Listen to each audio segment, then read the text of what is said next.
Yeah, it's really our great pleasure to have our second speaker, Professor Pulkit. Professor Pulkit is an assistant professor at MIT, which is lefty in CCL, LIBS, and IFI. Professor Pulkit has amazing research in robotics related to learning algorithms and physical science. And today, we really look forward to his brief on pathway to robotic intelligence. Well, thank you so much for the introduction and thanks for coming. It's a pleasure to be talking with you. I think in context of the kind of talks you might have seen, this is going to be a different flavor. And it's really about how can we leverage physics to make robots be better. So, as we all know, that physical labor is everywhere. It constitutes 50% of the world's GDP. But unfortunately, today we are facing a labor shortage problem. If we were to do nothing in just the next 5 years, you'll have 2.1 million jobs in US manufacturing alone, which will need to be filled. It's not just manufacturing, but pretty much every domain where people are doing things that they should not be doing, or there's simply shortage of labor. So in theory, robots can mitigate these problems, but there ends up being fundamental problems in robots being able to do many things that people are doing, but robots just cannot do them. So to understand this, let's pick up a cliche example, and this example is robot, make me dinner. The first thing, robot needs to realize is that what is the recipe it is cooking. The fact that, vegetables might be in a refrigerator, you take them out, bring them on a table, chop them, put them on a pan, turn on the stove. So this is what is typically known as task planning. And this is where a lot of progress has happened with large language models, so on and so forth. Now, these models are not perfect, but they can perform quite well. The second problem is once we have figured out what the substeps are, we need to actually plan the motion of these objects. For example, I might need to pick up a potato, I might need to pick up a knife and ensure the knife gets close to the potato. Right? And this is typically called as motion planning. And we can think of vision being very helpful in building these plans of how objects should be moving. So we can put together the great progress in language and vision models to perform this task and motion planning. And a great example of this is a system that Google put out a couple of years back, where there's a prompt which is, I spilled my Coke on the table, how would you throw it away and bring me something to help clean? And the robot is leveraging its language vision models at the time, which is roughly 2 years ago. And this is what happens. The robot says, I would find a Coke can, so it goes, grabs a Coke can and then it realizes it needs to go towards the trash can. But it cannot throw it over there. Then it goes, it realizes it needs to get a sponge. So what you're seeing is that this kind of common sense things that we need to know about the environment, these language models are capturing this, which I like to call as cultural knowledge. They're very good at it. Now we're going to hope the robot is going to go clean the spill. But this is what happens, right? So these systems are capable of breaking down an abstract task into subtasks. They can plan the motions, but really, when they have to actually perform the task, this is where the problem lies. Right? And this is what I consider to be the control problem. And this is very critical to actually perform the tasks. And the difference between a clumsy robot, which kind of looks like it has done the task, versus a robot which can actually perform the task. So think of an example, right? So if I was to put in a screw right inside some slots, then vision can tell me what is the sequence in which the screw should move. But really the way which makes humans do this reliably is that we are feeling contacts. When the screw went in, there was some noise in my perception, there was noise in my actuation, but we're able to overcome it. Right? My fingers are not, very precise, all fingers shake, yet, we're able to perform, these tasks reliably. It's not tasks like this Even if we, think about grasping an object fast, look at the interaction happening between the hand and the objects. Right? So the hand comes in, it moves, other items around, and, then it goes in, and then it picks it up. So to be able to perform, many of these tasks reliably, we need to reason about contacts. But let me, take a pause here and maybe ask you all a question. If you were to perform object manipulation, what do you think is the most important sensory modality?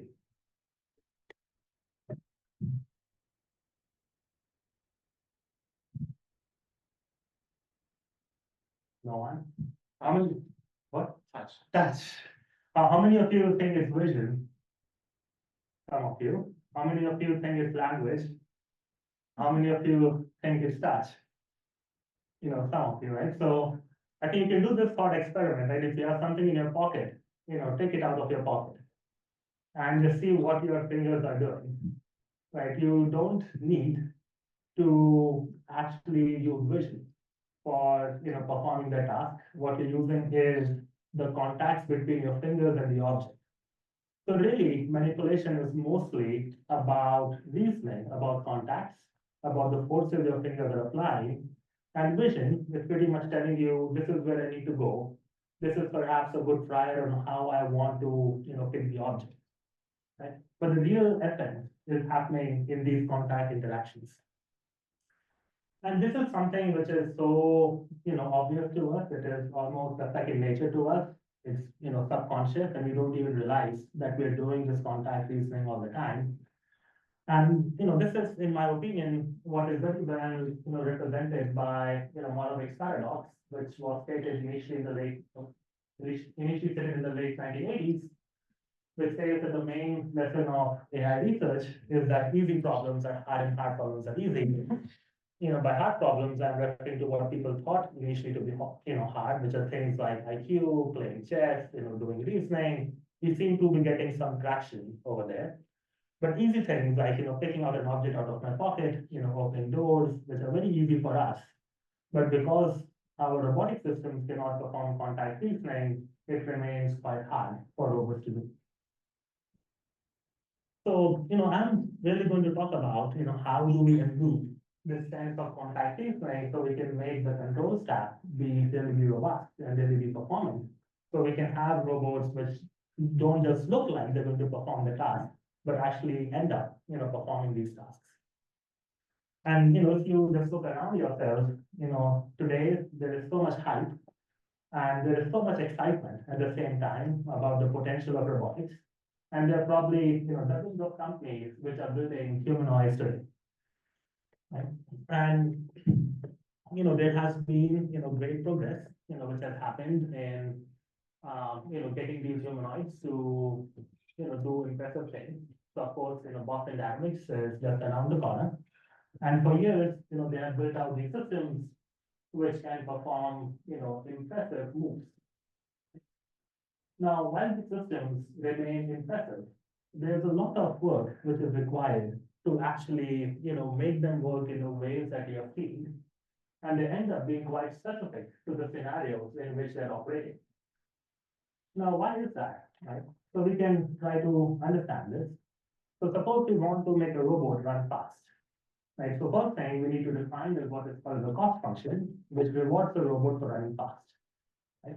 Then we want to maximize the sequence of actions to, get high speed, but subject to the constraints of physics, right? Which is what I'm representing by function f over here, where ft is the current state of the system, at is the action, and ft plus 1 is the next state, right? And, because we know physics in, quite some detail, one can build in theory very realistic models of these interactions. But the problem ends up happening is that, optimizing for these models is quite challenging, and these problems end up having discontinuities, they end up being non-convex. So typically, these systems end up being infeasible to optimize. So what is typically done is, we end up making simplifications. And the simplifications might mean that, I make my cost function, for example, be quadratic, right? And I might make my dynamics, not be nonlinear, but make them linear, right? In such a scenario, it becomes easy to solve the problem. And this particular formulation is a classic, linear quadratic regulator, right? And this is what, people call as reduced order or approximate models. And the whole reason for doing this is that it makes optimization be easy. But the downside is that you need to keep on doing it for every problem that you encounter, right? And this is what the challenge ends up being, right? So just to give some intuition behind it, suppose I want my robot to go on many different terrains, but also run quite fast, right? The robot needs to deal with many different things. It needs to encounter variable friction. The ground might be soft or hard. The geometry of the terrain might be uneven. The terrain might be sloped. While it is running fast, it has to deal with other things. It might hit the actuator limits, which means that there's a discontinuity in the dynamics. When the robot is applying high forces, it can potentially damage the hardware. If the robot is jumping, it's in the air, then how the dynamics behave is different than when the robot is on the ground. So there are all these reasons why your objective function can become, discontinuous. And when you try to optimize it, it just becomes hard. And then, a human comes in and says, I'm going to design these simple models that I was mathematically describing. And these models might, make some assumptions. They say, well, let me only deal with the fact that the ground has variable softness and let everything else be constant. And you can come with a simplification in that regime. Or we assume that some other properties, I'm going to care about. Like, for example, high forces, but ignore the rest. And each of these different simplifications ended up being a different controller someone was developing. Right? Now this, sounds, very, very similar to what people were doing, back in the day in computer vision and natural language processing, where you would take up a problem and figure out what are the right features for this problem. It would involve immense human time to do it. So in some ways, this is why this paradigm doesn't end up being scalable to many different problems. And it requires a lot of human time, per problem, per scenario. In the real world, you might end up encountering all of these different complexities simultaneously. So how do we go, approach that problem? And, one thing we could say is, hey, can we use the same scheme that we use in language and vision that collect, lots and lots of data, and then perhaps come with a foundation model, which can, help us, go to new problems faster. So there are two issues that, one runs into while trying to, go with this philosophy, which is that instead of, human design heuristics for control, we are going to automatically learn controllers from data. The first one of them is just the data availability, right? So for language and vision models, we have a lot of data available on the internet. And the question is, well, how do we get the same data for robotics? So, by some estimates, GPT-4, was trained around 10 trillion tokens, where each token is roughly a word. So that's the amount of data it was trained on. So some people, have gone along and said, well, we're going to collect data in the real world. So here's a video from Tesla, like where they have humans, wearing these suits, which record how their hands are moving, how their body is moving. And here's the robot trying to replicate the same task. And they're hoping, with time, they can keep accumulating, large amounts of data and then start training models, which will also make robots be more and more capable. Right? But the problem is, it will require a lot of money, right? Because we have to pay people to collect this data. It's not happening for free, right? And really, one research area is how can we reduce this cost of data collection so that, we can leverage, large amounts of data. The second, thing to consider is, well, this is not only expensive, but is this really the right kind of data that, that we should be training on, or is there a fundamental problem with this kind of data? So let me, explain you why I think, at least this kind of data is not probably the appropriate data for even training robotic systems. So the reasoning, goes as following, right? So suppose, I'm trying to, train a language model, right? So the problem looks like, I'm going to eat ants, and these are like the past words that I have. And the language model has many different options to choose from. Let's say what I'm learning is this model phi of theta, which is trying to predict an action, which is the next word, given the history of states which are there. Now, once I end up picking this one of these words, say banana, then I get the sentence, which is, I am going to eat a banana. There is this other thing, which is the transition, which is given the state and the action, what happens next. So this, in case of language models, is deterministic. Once I choose my word, I know how to complete the sequence. But in case of physical interaction, this is not deterministic. This is actually stochastic because this is determined by, the dynamics of the world, right? So dynamics ends up being deterministic in language, but is actually stochastic in robotics. There's a fun experiment which some people in the MIT department ended up doing. And what this experiment shows is a robot trying to push the same object, many, many times. And it initializes to the same location, applies the same force, and then they end up recording, how these trajectory rollouts work. And what you find is, even though you apply the same push, and you record where the object is out, it went to these different locations. Why is this happening? Because, one, the actuation itself is noisy. Second, there are things about the world which are very hard to measure. For example, there might be some dust particles, under the object, depending on how the object is kept. It might slip in a different way. So what is very important in context of robotics is not just knowing how to do the task, but also how to recover from failure. So you just don't need positives, right? But you also need to know how the robot is going to fail because the process itself is stochastic, and then how you're going to react to those unintended consequences. So therefore, I like to say what robots requires are reactive data. While, language models, vision models typically require predictive data, where predictions themselves are sufficient, but you're not really requiring to react. So then the question becomes is, okay, if we need this kind of reactive data, how do we go collect it? If I ask a human to come operate a robot, so the human needs to not only perform the task, but also think of all the different ways in which the robot can go wrong, and also demonstrate those things in which the robot goes wrong and the recovery from them. And then that becomes very painful to do. But the reason why robotics is also special and why different from perhaps language is the fact that in robotics a lot of things are about physical interactions. So we know how to simulate in the context of robots, but we don't really have a good simulator of language. Right? So we really have to rely on real world data. But in robotics, that is fundamentally different. So that's one of the directions that we have been pushing for, where we can leverage simulation to collect very large amounts of data, but not just any data, but this kind of reactive data, where robots are learning by trial and error, they're making their own mistakes and learning to recover from them.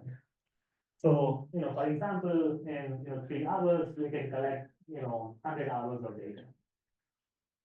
The next question comes down is, okay, it's all good, one can train perhaps in simulation, but do these controllers trained in simulation end up working in reality?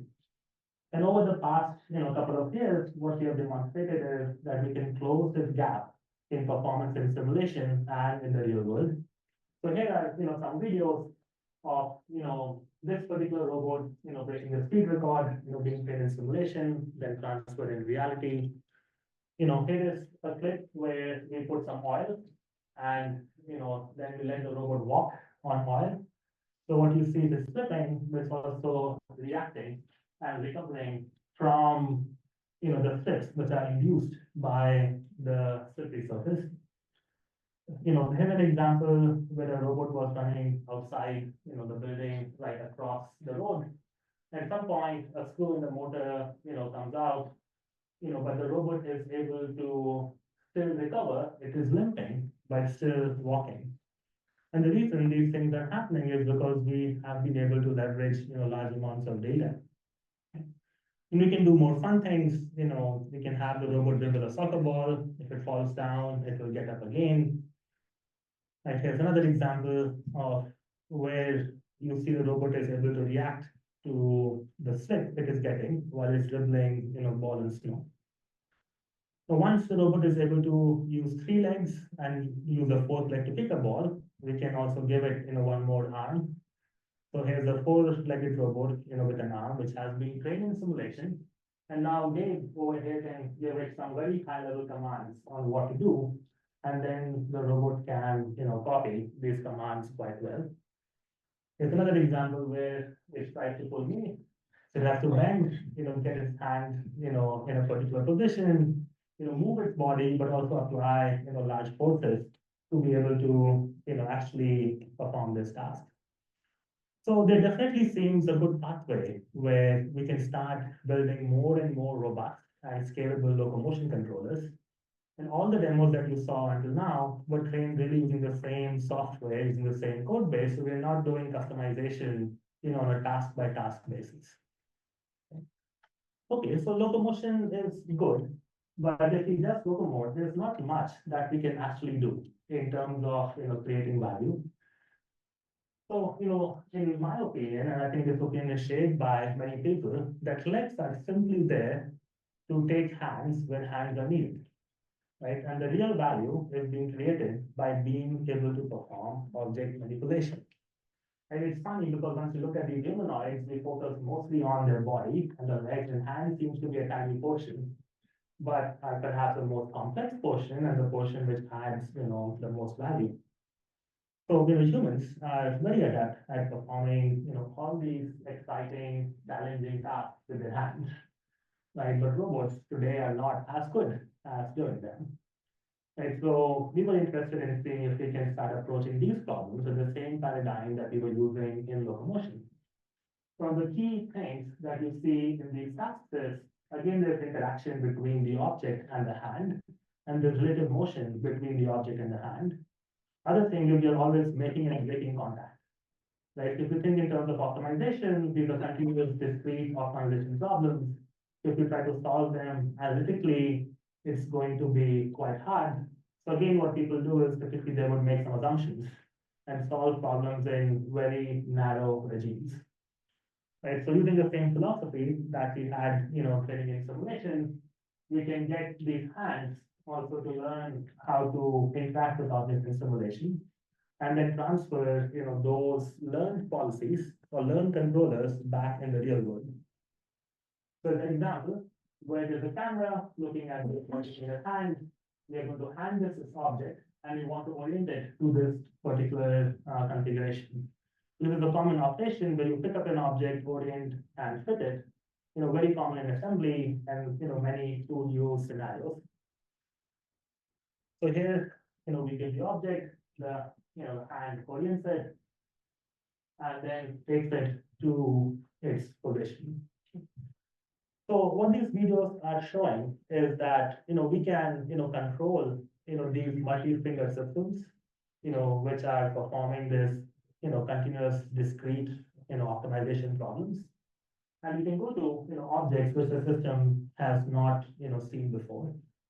Now these systems are not perfect, and they still fail. So it's still open work of how do we make them really be reliable, and I will come to some parts of it shortly.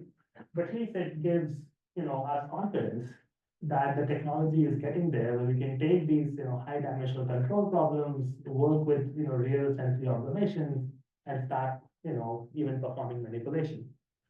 Next, we took these reoriented controllers to a more fun task where we wanted to start peeling, say, a squash over here. So the hand rotates the squash, the unpeeled surface is then visible to the second arm, it comes down and tries to peel it. And notice the hand also has to resist forces when the peeling action has to happen. Now these systems are again not specific to just one vegetable. We can go to different vegetables for fun. But right now, this system is working with cylindrical vegetables. And we have been trying to go for peeling gingers, which is going to be very fun. It's coming, but today I'm only going to show you, peeling of cylindrical. Things. Right, so trust me, it works for other cylindrical vegetables too.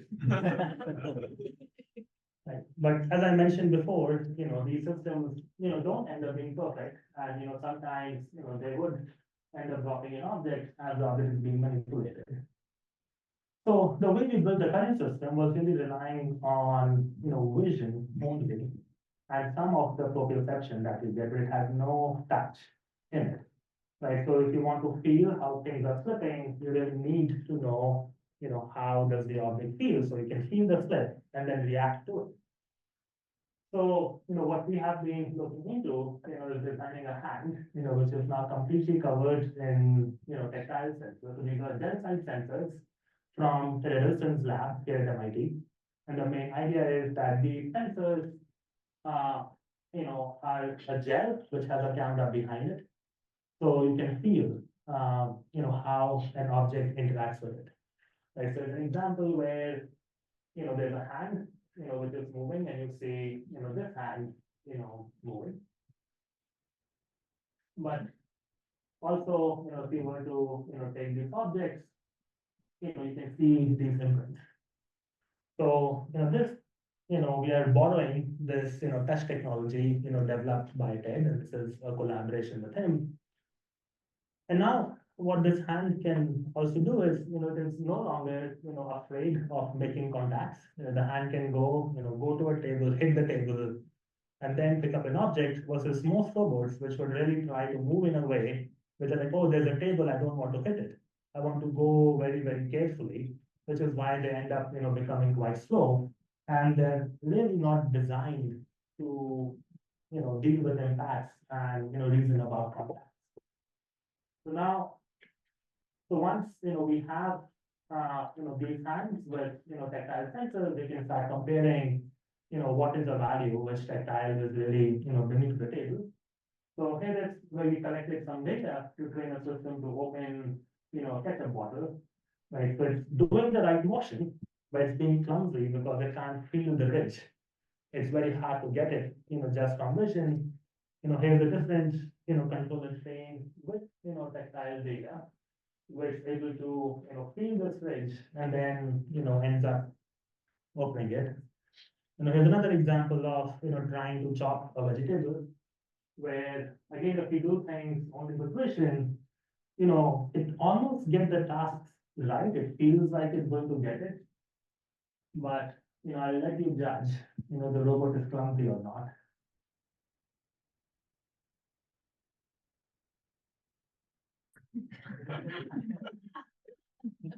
Right. Part of the reason is that you can't feel, any, contacts, versus if you, let the robot feel, contacts, it's able to, perform these adjustments, much better.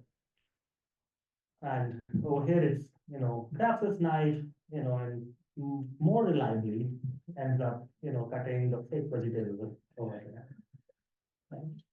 So the thing which I want to emphasize is by leveraging physics models just in the right way, we can collect large amounts of data, which is really unlocking our capability of solving hard control problems and unlocking the kinds of capabilities that we can get from our hands. But of course, this is not a control problem by itself. It does require an approach where we think about the perception, but also we really think about the kind of hardware we are developing, and it needs to put these components together. So, now that we have made, this much progress in trying to train controllers for individual tasks, the natural thing would be that, hey, can we train this on many, many tasks now and put it together so we can start getting to a more, generalist system, and we don't have to train, per task. Right, so, all the videos again I showed you were coming from the same training pipeline, but we still had to train for each task individually. So the research frontier is how do we quickly and easily design, diverse and complex behaviors that work in less structured settings?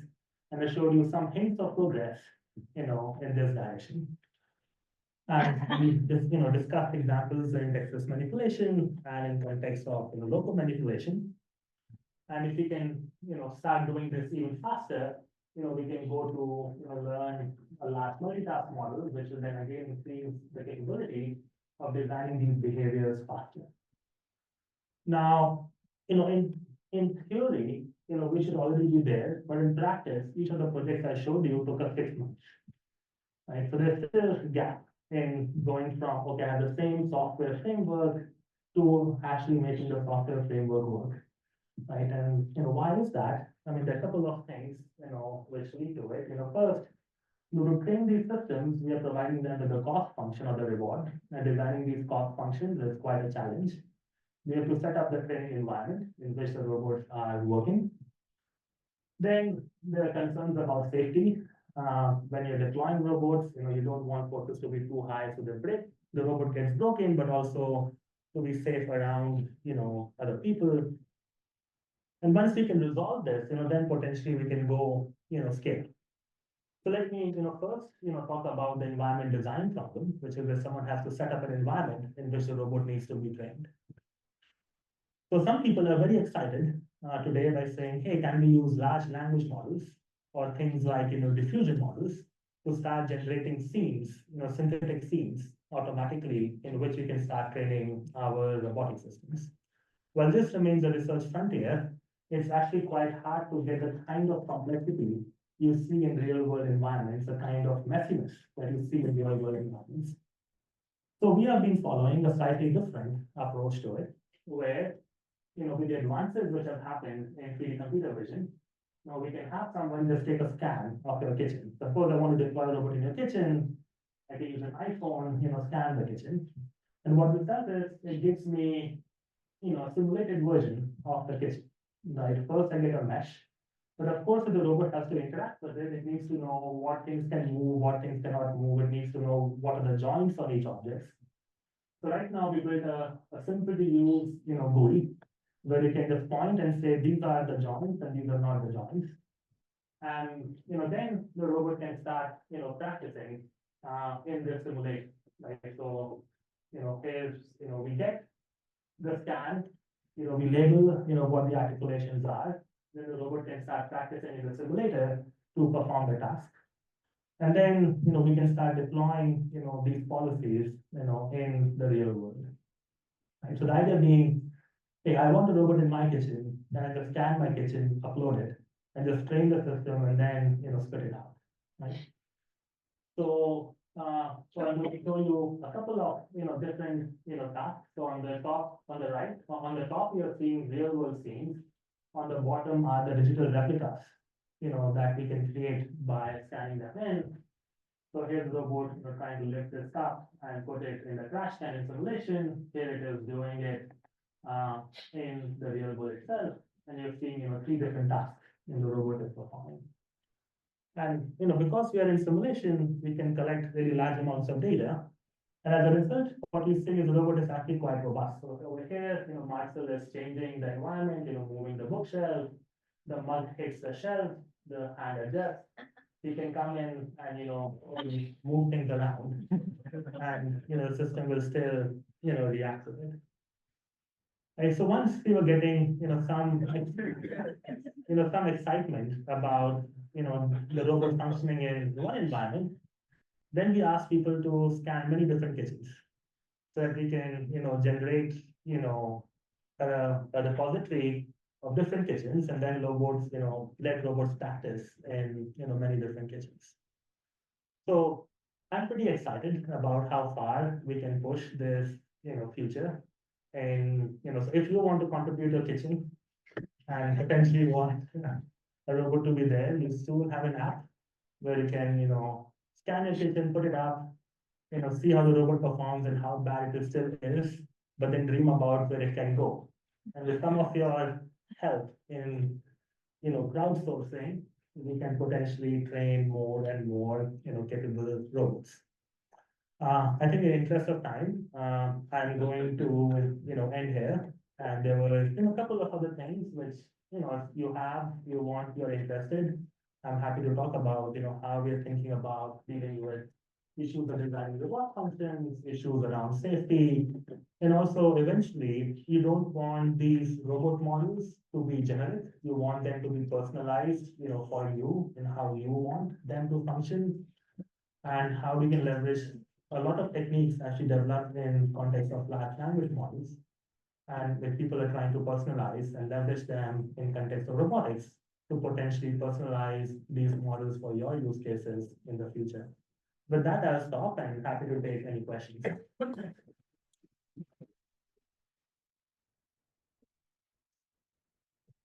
think Pulkit Agrawal was a very exciting talk and shown us a lot of amazing robots. So it's time for questions.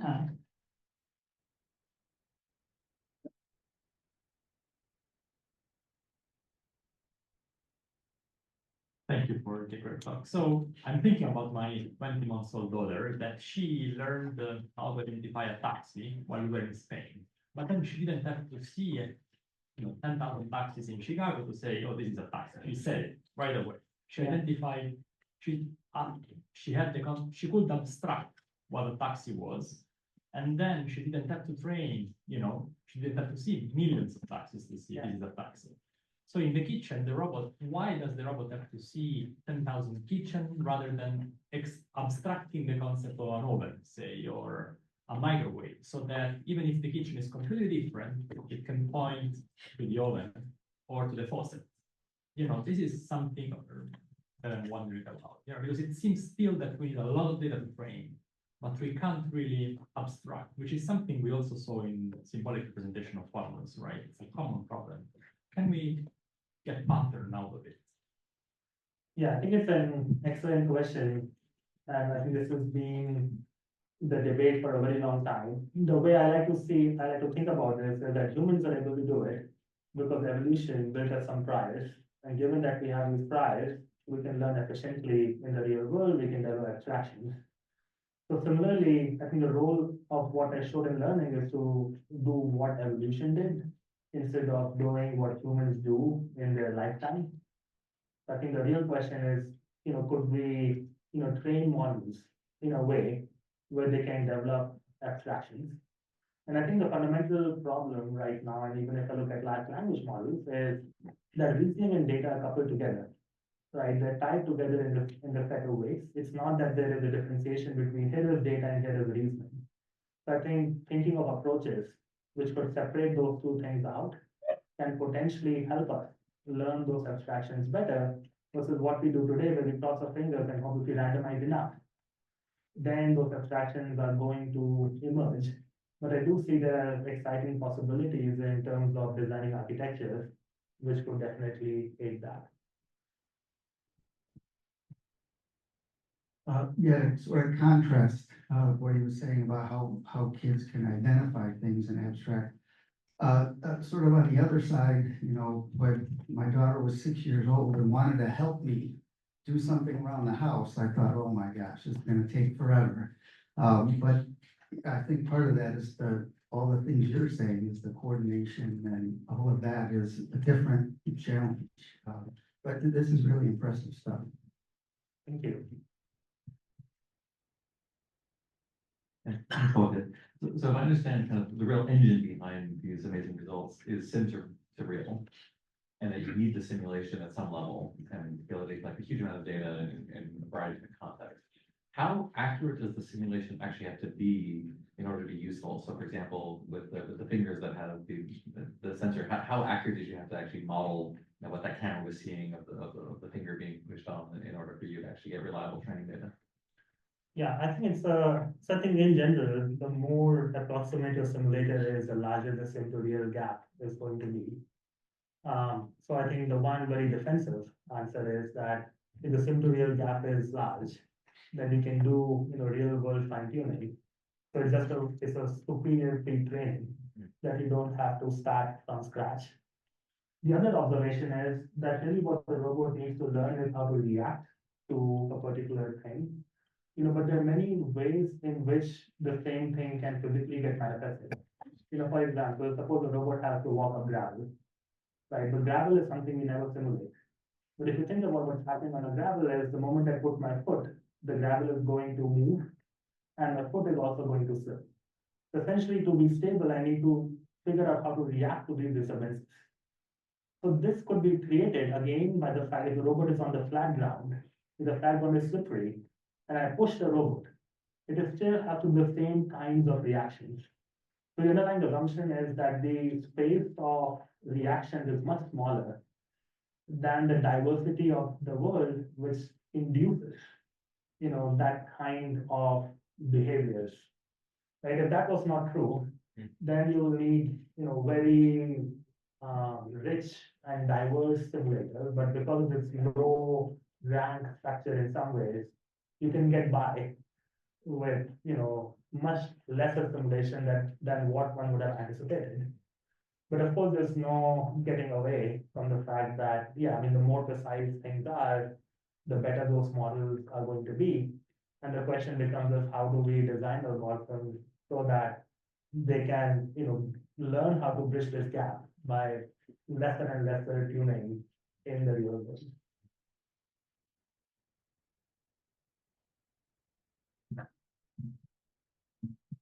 Thank you. I think this chat was very interesting, and I have a question related to the applicability of this approach with going from the simulated data to the real data. Recently, one of my friends and I were talking about just, in our opinion, there's a lot of harm being caused by drones in warfare right now towards human life, and we were just having a discussion about how can you apply drones on a large scale towards saving human life. One of the things we were talking about was autonomous search capabilities of drones in search and rescue situations.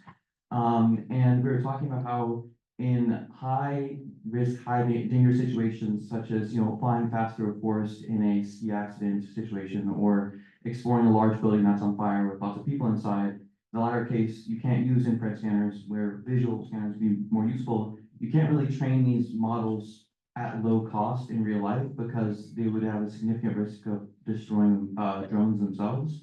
And so I'm curious, do you think this scanning and then training in these simulated environments approach with regards to kitchens or different household areas or factories is applicable to working in search and rescue situations and like either like burning buildings or forests where potentially training a model that could then use multiple devices to fly fast and search for people. So I guess I'm curious if you think it's applicable and how hard it would be to make it. So what would be the biggest constraints in doing so? Yeah, so I mean, I would consider, simulation as a tool which can help us generate, large amounts of data. This data is not as good as real world data, but it's still good enough to really be a very strong trial. So that, with some real world data, you can potentially become even better. So in the context that you are talking about, I think it's, definitely possible that, one can recreate some of these sites and doesn't need to be the exact site, but, many scenarios of where things are going bad. So if you look at, in self-driving car space, initially people started off by saying let us collect lots of data of people driving cars. And in that case, the data was free because people were driving cars anyways. Right. But now what they do is when they find their corner cases, they take those corner cases, recreate them in simulation, and then collect large amounts of data of how to not, fail in those corner cases. We have been collaborating with Lincoln Lab, and there's actually an earthquake site quite close by. And today when an earthquake happens, people have to find people who might be under the rubble, but they also have to carry equipment so that they can, drill holes and do those things. So they were very interested in, could we have our quadrupeds, go and carry this equipment so that the number of people who are in a disaster response scenario can be reduced. Right, so I think definitely there is no fundamental reason why you couldn't apply the technique. I think maybe what you're pointing out to is that there is so much unknowns. So if the environment is very different than what you've anticipated, could you still, train your system? Right? But I think the beauty is that you could, in theory, create many diverse scenarios. And you could also imagine that, as first responders are going, they're perhaps doing some level of scanning, which can then perhaps help you fine tune in whatever time period you have. So think of it more as not like this is the only solution, but as, a tool in your toolkit, which is helping you generate, large amounts of useful data for the problem that you're interested in. I think what's really interesting about this approach that you mentioned with the training is that in situations with like earthquakes where certain municipalities or regions that don't have the capabilities or are under such time constraints that they can't field the necessary number of human workers at a much lower cost, and there's a lot higher ability to conduct such exploration with the models trained and with some level of semi-autonomous or autonomous capabilities based on this method. So I think it's really interesting. Thank you. Yeah, but very early days, so we'll see how it works.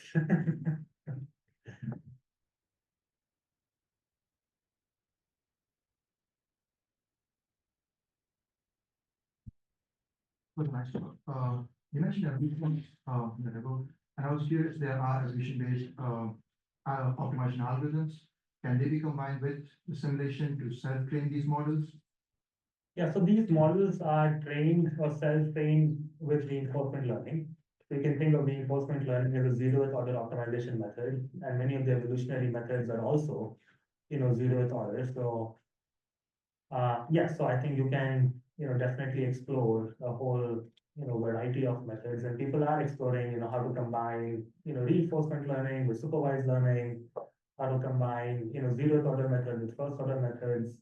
We can have different kinds of zeroth order methods. So I think definitely there's a rich literature in using different kinds of methods. I think we're pretty agnostic to the specific method that we're using at this point. Yeah, so thank you. So this is all extremely interesting, and it's a new paradigm essentially that you're introducing here with the large language model, not like robotics. The question that I have is, I think that there's for learning, there's going to be even a next level in the sense that, why do we learn? Why do humans learn? There's fear, right? So fear of failure. So how can you teach that to the robot? When the robot falls on the ice, it doesn't get hurt. I mean, it gets hurt, but it doesn't know that. It's not aware. So there's this next level at some point that we're gonna hit, I guess. So I wonder what you think about it. This is Yeah, I mean, sorry, I was not clear and I did not introduce the training paradigm in detail. So the way we are training these systems is to provide them with rewards. So the robot were to fall down, it would get a negative reward. If the robot was not to fall down and run fast, it will get a positive reward. So it is optimizing behaviors which lead to greater positive reward. So in some sense, there is reinforcement, which is going to minimize undesired behaviors. But the whole question is, what is undesired behaviors? That is hard to define, exactly right? So, yes, so this is, do it up to a certain level. No, I understand that. Yeah. That is. yeah. So that's definitely a fascinating question. I mean, ideally what you would want is the only penalty you have is life or death. And you have environments which have resources which come in and go away, and then you let robots just train and they evolve. And then, intelligence develops, but, those things have been very hard to optimize. But definitely, I think it's an exciting thought to entertain.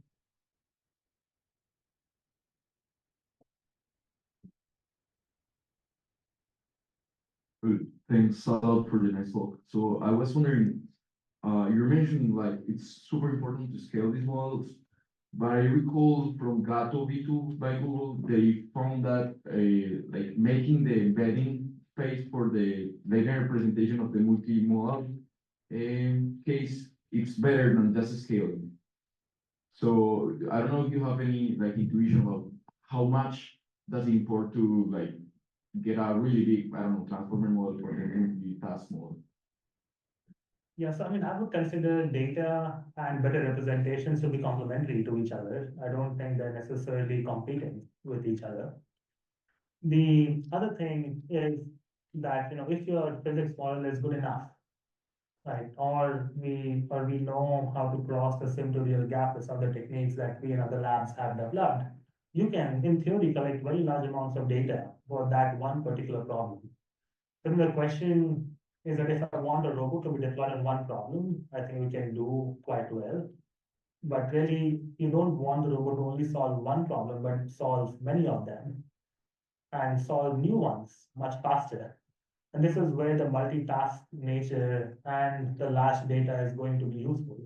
It's not so much to improve performance on one task, right? But maybe this answer is not informative or this is not what you hoped for, but I do think the representation, the data are complementary. So I think we can use those findings of how to have better representations and include them in the network architectures that we are using when we are training our systems. So, especially in this conference, we talk a lot about phase transitions that happen in large language model. Yeah. Do you believe in phase transitions that you require and robots moving around? And that's kind of question one. Question two is there anything that you can see that happening in large language model? Maybe the phase transitions, maybe how the model behave, that you can transfer learning to your robotic world? Yeah, I think it's been, so some people have taken this bet that, if you think about, there's a state action loop which is going on for robotic systems.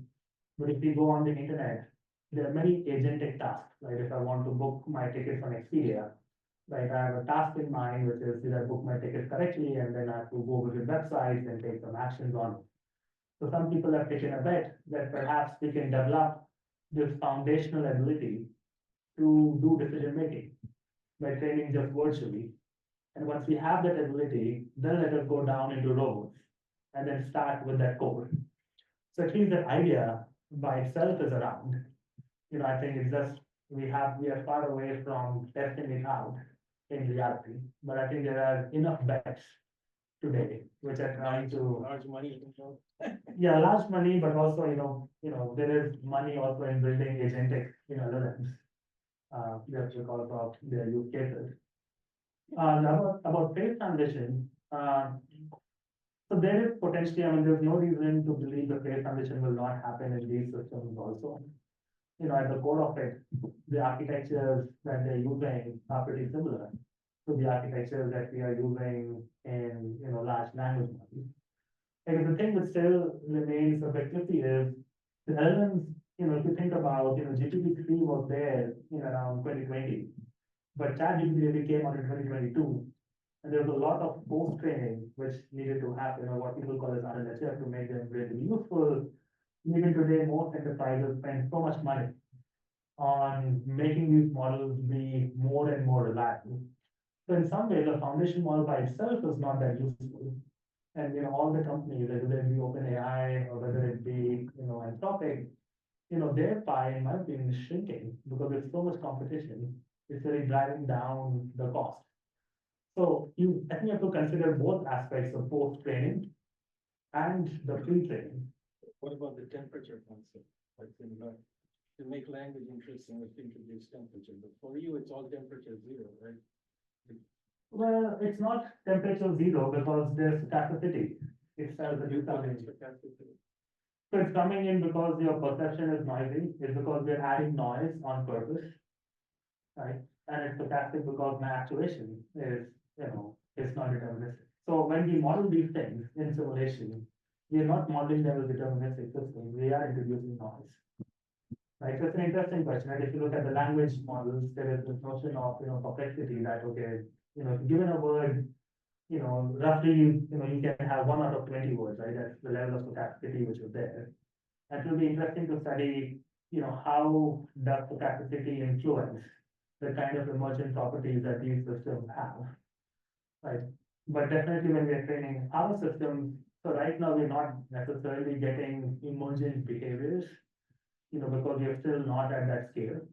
We do get interesting behavior, which I discovered, but that is really because of large data being collected. But there's a way to introduce stochasticity, quite naturally in these, systems. And in the real world, the stochasticity exists because, with the sensors that we have, we cannot really measure everything about the world. So there's a natural uncertainty, which ends up, being reflected as stochasticity to your problem.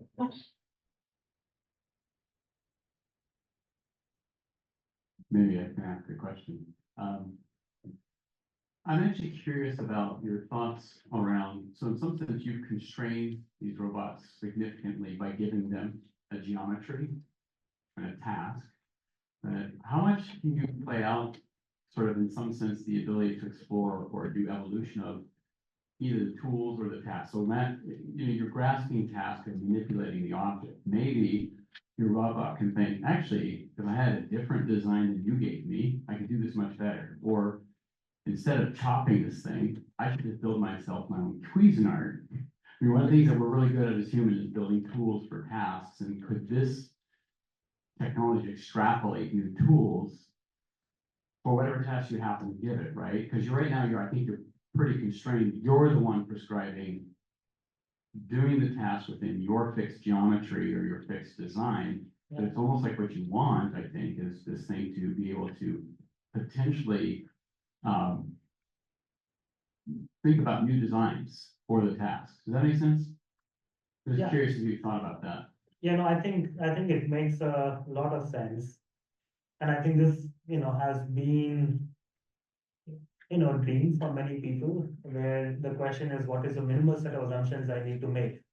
So that if I let my learning algorithm run, I end up getting increasing complexity of intelligent behavior which evolves. The typical problem, I think, is just an optimization problem, that if your problem becomes very hard initially to do, and you're starting from nothing, the optimization completely fails. Maybe it is possible. Like, for example, and then it also requires, careful design of environment. For example, you can, so let's start off with an environment where there are two different kinds of agents, and they can compete with each other, right? But if there's infinite food in the environment, they will never learn to compete, right? So then you have to create the environment where resources are limited, so that induces competition, which then induces more complex behaviors to generate. So I think this problem of designing the right cost functions, or if you want to keep cost functions simpler, to design the right environments. That is something, quite hard to do automatically if you don't have anything to begin with. The hope is that maybe if you, hold these agents for, say a variety of problems, say 1,000, at some point they learn, how to solve some of these dilemmas, like, which really come down to exploration, exploitation kinds of dilemmas. So that when you give them new problems, they're smarter at solving them. But of course, the intelligence is not just the agent itself, but also its environment. And I think fundamentally it's very hard to automatically both generate environments and agents. You could say, I can set up a problem, but let me come up with different environment parameters and different agent parameters, and then have some ranking system which says, okay, this combinations are reaching higher levels of intelligence, and other ones are reaching lower levels of intelligence. But that search is very expensive. Right? And people do some of these things with the co-design, the hardware and software, but again, they would constrain it. They would say, well, here's a task, here is some language in which you can represent hardware. Let me try to co-optimize that. And there's some very nice work from Daniela Russo's group and Wojciech Matusik's group in Freesail, which looks at, that particular aspect of things. Hi, Pulkit, great talk. I had a question about multitasking. So what would be your opinion, like if I would like to get into my agent to learn multiple tasks, would you recommend learning sequentially? Or would you recommend learning multiple tasks together? In which scenario would you expect, is there a chance that it can unlearn and then forget? Which would be the most, or is it very dependent on the kind of data and kind of task? That's what I would like to know. Yeah, I think in some ways it depends on what you eventually want to do, but definitely if you're training it sequentially, there is a much greater chance of unlearning. And if you train it simultaneously, there is much little chance of unlearning. So just from that, I think if you can train on multiple tasks simultaneously, that is, preferable. Thanks. Yeah, that's enough discussion. Is there one more last questions?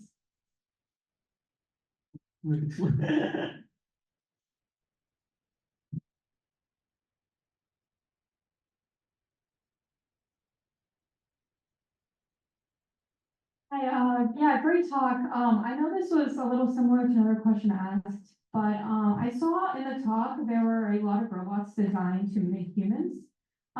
Whereas there were other robots who were very clearly specialized for the task. And I wanted to ask what you think is the benefit of creating robots that are designed to mimic humans versus creating robots that are specialized for the tasks at hand.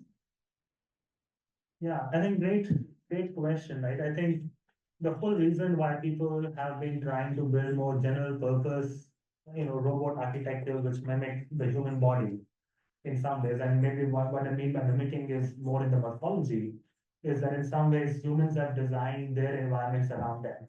The kind of objects we have, the kind of places we get into are optimized for our own bodies. So if you want robots to function in our own environment with their own objects, it is more natural to have them have our own morphology.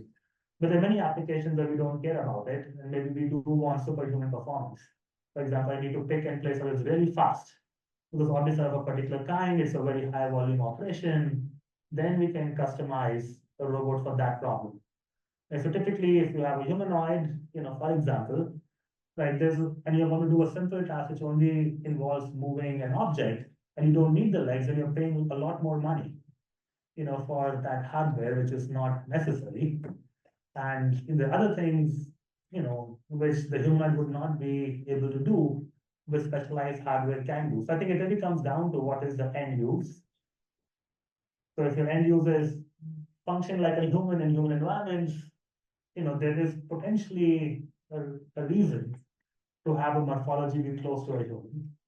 But if that is not where you want robots to operate, which is also a ton of use cases, then you don't want the morphology to mimic in any way. Thank you very much for your presentation. Nice talk. So as we are trying to mimic human, and we are inherently lazy, which means we want to conserve energy. I want to know what are your thoughts about using energy expenditure as sort of the objective function? Yeah, so we do end up including, energy expenditure as, part of some of our objective functions, I guess. The video I did not get into, but here we were minimizing both the energy of the robot and how fast it can run. So if you see it squatting right now, then it, tries running it again, it squats. And the reason it squats is because it stands, but it has to be still, it consumes more energy. Right, but if it's on the ground, the motors don't have to function all the time, the energy consumption reduces. And you can say, well, why are not all the legs on the ground? They should be, just found a local minima. Right, so yes, I mean, we are, trying to include, those things in, when we are training these systems.